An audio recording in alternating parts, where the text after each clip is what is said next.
Hi friends, చాలామంది తిరుమల తిరుపతి దేవస్థానానికి అయితే దర్శనానికి అయితే వెళ్తుంటారు. బట్ చాలామందికి అయితే కొంత డౌట్ అయితే ఉంటుందన్నమాట. ఫస్ట్ ఆఫ్ ఆల్ మనము దర్శనం చేసుకునేటప్పుడు ఎలాంటివి తీసుకెళ్ళాలి, ఎలాంటివి తీసుకెళ్ళొద్దు, డ్రెస్సింగ్ స్టైల్ అనేది ఏ విధంగా ఉండాలి, దాని గురించి మొత్తం టోటల్గా ఈ వీడియోలో అయితే చెప్పదలుచుకున్నాను అనమాట. ఈ వీడియో మీరు పూర్తిగా చూడండి. ఈ వీడియో మీరు పూర్తిగా చూస్తే మీకు అయితే అర్థమవుతుంది. ఫస్ట్ ఆఫ్ ఆల్ మీరు టికెట్ తీసుకున్నప్పుడు మీరు ఆన్లైన్లో కానీ అదేవిధంగా ఆఫ్లైన్లో కానీ అక్కడ కూడా ఇస్తారనమాట టికెట్స్. శ్రీనివాస కాంప్లెక్స్, అదేవిధంగా విష్ణు నివాసం, అదేవిధంగా భూదేవి కాంప్లెక్స్లో కూడా మీకు అక్కడ టికెట్స్ అయితే ఇస్తారనమాట. అక్కడ తీసుకునే టికెట్స్ అన్నీ కూడా ఉచితము, వాటికి ఎలాంటి డబ్బులు అయితే తీసుకోరు.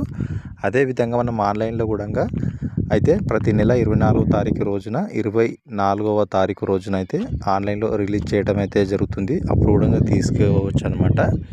అయితే ఇక్కడ మెయిన్గా ఏంటంటే, మనం ఎప్పుడైనా సరే మీరు దర్శనంకు నిలబడేటప్పుడు అంటే లైన్లో నిలబడతారు కదా, అప్పుడు మీరు ఖచ్చితంగా ఏం చేయాలంటే మీ యొక్క మొబైల్ ఫోన్స్ కానీ ఎలక్ట్రానిక్ డివైస్ కానీ అంటే వాచెస్ కానీ స్మార్ట్ వాచెస్ కానీ అవన్నీ కూడా అక్కడ లాకర్లో పెట్టేసేయాలన్నమాట. అవి ఫోన్లు కానీ వాచెస్ కానీ అక్కడ అలౌ చేయరన్నమాట.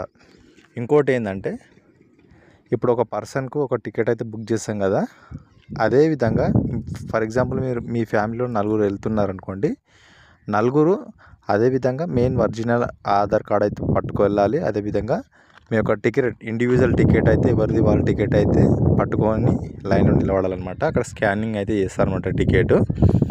ఇంకోటి ఏంటంటే, మీరు ఖచ్చితంగా original ID card, Aadhaar card అయితే ఖచ్చితంగా ఉండాలి. ఇదైతే మర్చిపోకూడదు. ఒరిజినల్ ఐడి కార్డ్ అనేది చాలా ముఖ్యము. అదేవిధంగా ఇంకో విషయం ఏంటంటే, మెయిన్గా ఏంటంటే బట్టల గురించి మీరు వేసుకునే డ్రెస్సింగ్ అనేది ట్రెడిషనల్ డ్రెస్ అయితే ఉండాలి ఖచ్చితంగా. స్టైల్స్ డ్రెస్ అయితే వేసుకోవద్దు. మెయిన్గా ఏంటంటే, ఆల్రెడీ దీనికి సంబంధించి ఒక వీడియో అయితే చేశాను. ఇప్పుడు మళ్ళీ ఒకసారి అయితే మీకు చెప్తున్నాను. మీరు ట్రెడిషనల్ డ్రెస్ అయితే వేసుకోవాలి. మేల్స్ అయితే ధోతి, షర్టు, కుర్తా అయితే వేసుకోవాలి, పైజామా వేసుకోవాలి. ఫీమేల్స్ అయితే సారీ, అదేవిధంగా half sorry, churidar with dupatta అయితే వేసుకోవచ్చు అనమాట.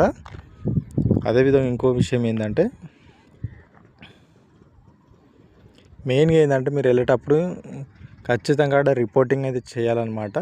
మీ యొక్క టికెట్ ఉంటుంది కదా, టికెట్ పైన క్యూఆర్ కోడ్ ఉంటుంది కదా, క్యూఆర్ కోడ్ను అక్కడ స్కాన్ చేస్తారనమాట. మీరు ఖచ్చితంగా దర్శనం నిలబడేటప్పుడు కానీ అక్కడ స్కాన్ చేస్తారు. అదేవిధంగా అలిపిరి మెట్ల మార్గం వెళ్ళేటప్పుడు కూడా అక్కడ కూడా స్కాన్ చేస్తారనమాట. ఖచ్చితంగా స్కానింగ్ అయితే చేసుకోవాలి. అట్లయితేనే అది వ్యాలిడ్ అవుతుంది, లేకుంటే ఇన్వాలిడ్ అవుతుంది. మీరు ఖచ్చితంగా స్కానింగ్ అయితే చేసుకోవాలి. అదేవిధంగా ఇంకోటి ఏంటంటే, మీరు దర్శనం చేసుకున్న తర్వాత 24 గంటలలోపు ప్రసాదం అయితే మీరు తీసుకోవాల్సి ఉంటుంది. దర్శనంలో రిపోర్టింగ్ చేస్తారు కదా, రిపోర్టింగ్ చేసిన తర్వాత మీరు కలెక్ట్ అనేది మీ యొక్క ప్రసాదం ఏదైతే లడ్డు ఉంటుందో అదైతే కలెక్ట్ అయితే చేసుకోవాలి. అదేవిధంగా ఇంకోటి ఏంటంటే, మీరు ఒకవేళ టికెట్స్ కానీ ఏమైనా క్యాన్సిల్ చేసుకోవాలనుకుంటే మాత్రం క్యాన్సిల్ అయితే చేసుకోరనమాట. ఇంకోటి ఏంటంటే, ఇది ఒకసారి టికెట్ తీసుకుంటే మీరు ఖచ్చితంగా వెళ్ళాల్సిందే, లేకుంటే మీ యొక్క టికెట్ అనేది క్యాన్సిల్ చేసుకునే ఆప్షన్ అయితే లేదు. మీ యొక్క డబ్బులు అయితే కూడా రావన్నమాట. అది కూడా గమనించండి. అదేవిధంగా ఇంకో విషయం ఏంటంటే, మీరు మీ తిరుమలకి దేవస్థానానికి వెళ్ళేటప్పుడు మీరు ఖచ్చితంగా డ్రోన్స్ కానీ అలాంటివి ఎగరేయకండి. అదేవిధంగా కొన్ని ప్లేస్లలో అంటే ఫోటోలు కానీ వీడియోలు తీయడం కానీ అలౌడ్ లేదనమాట కొన్ని ప్లేస్లలో.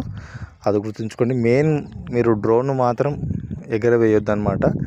ఎందుకంటే మీరు ఒకవేళ డ్రోన్ కనుక అక్కడ ఎగరేశారనుకోండి, మిమ్మల్ని అయితే పోలీసు అయితే పట్టుకుంటారు. ఖచ్చితంగా ఇలాంటి తప్పులు అయితే చేయకండి. ఇంతే ఫ్రెండ్స్. మీకు ఏమైనా డౌట్స్ కానీ ఉంటే మాకు కామెంట్లో తెలియజేశారనుకోండి, వాటికి సంబంధించి అయితే మేము మీకు రిప్లై ఇచ్చే ప్రయత్నం అయితే చేస్తాం. Thank you.